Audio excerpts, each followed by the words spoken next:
अब एक मेंटर क्यों लाइफ में जरूरी है आपको? क्योंकि देखो, अच्छा सुनो ध्यान से, बहुत इंपॉर्टेंट चीज मैं आपको बता रहा हूं।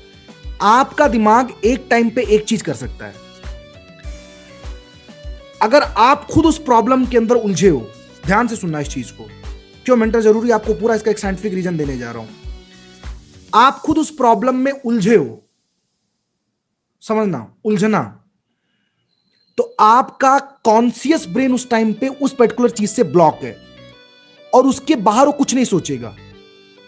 हमारा दिमाग एक टाइम पे सिर्फ एक चीज सोच सकता है, लेकिन चूंकि आप उस मेंटल ब्लॉक में उलझे हो तो आपका कॉन्शियस ब्रेन, मैं सबकॉन्शियस ब्रेन की बात नहीं कर रहा हूं, आपका कॉन्शियस ब्रेन सिर्फ उसी चीज को देख रहा है, आपके सेंसर सिर्फ उसी चीज को फेल कर रहे हैं जिसमें आप उलझे हो।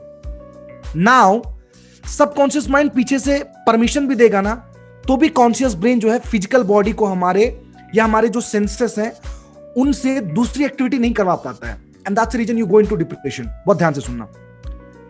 अब चूंकि सामने वाला व्यक्ति को ये प्रॉब्लम फिजिकली नहीं है, ये प्रॉब्लम मेंटली नहीं है, वो इससे अवे है, तो जब अपनी बातें, अपनी चीजें जब सामने वाले को शेयर करते हो तो वो आपको, चूंकि उस प्रॉब्लम में नहीं होता है, तो आपको उससे उसका कॉन्शियस, उसका सबकॉन्शियस माइंड दोनों ओपन है, तो वो आपको कुछ बोलता है। ध्यान से सुनना, वो आपको कुछ समझाता है, वो आपको कुछ बताता है जिसको आपके जो सेंसेस हैं वो उसको तुरंत कैच कर लेते हैं।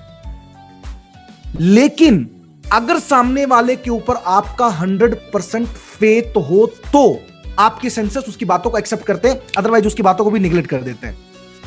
तो मेंटली कुछ मत टाइप करना, ध्यान से सुनो। मेंटली, बिकॉज एक वर्ड मिस हुआ तो पूरा गेम खत्म हो जाएगा। ये बहुत ह्यूज टॉपिक है, वास्ट टॉपिक है। लाइफ में गुरु क्यों होना चाहिए, मास्टर क्यों होना चाहिए, मेंटर क्यों होना चाहिए, ये स्पेसिफिक 3 घंटे का सेशन है, बट उसको मैं कट शॉर्ट करके 3 से 4 मिनट में समझाने की आपको कोशिश कर रहा हूं, ठीक है। अगर उस बंदे का आप रिस्पेक्ट करते हो, ध्यान से सुनना, तो उसके प्रति आपके सबकॉन्शियस माइंड में एक फेथ है, एक भरोसा है, ये जो बोलेगा, ये जो करवाएगा वो सही है मेरे जीवन के लिए। दैट इज कॉल्ड मान्यता। सबकॉन्शियस माइंड को आपने मान्यता, संजय दत्त वाली मान्यता नहीं, अपनी मान्यता, समझ रहे हो? तो अपने सबकॉन्शियस माइंड को आप मनवा दिए हो उस पर्टिकुलर स्पेसिफिक नाम के लिए। ध्यान से सुनना। तो जब उस प्रॉब्लम में आप अटक रहे हो तो आपने सामने वाले को बोला, चूंकि सामने वाला उस पर्टिकुलर प्रॉब्लम में उसका कॉन्शियस माइंड बिजी नहीं है, तो वो आपको कुछ बोलेगा और आप उसके ऊपर भरोसा करते हो, आप उसके ऊपर बिलीव करते हो, तो वो जो वर्ड बोलेगा आपके आंख, कान, नाक, मुंह, त्वचा, इन चीजों से आप उसको सेंस कर पाओगे और तुरंत आपका जो कॉन्शियस ब्रेन है वो एक्टिव हो जाएगा। फिर सबकॉन्शियस ब्रेन बोलेगा, चूंकि इसको तूने ऑलरेडी वैल्यू दिया था अपने लाइफ के अंदर, तो अब ये जो बोल रहा है इसको तू मान। आपका कॉन्शियस बोलेगा ओके, फिर आप वो जो बोलेगा उसके ऊपर आप एक्शन लोगे, और जैसे एक्शन लोगे वो जो प्रॉब्लम में आप पड़ गए थे उससे निकल जाओगे। आहा,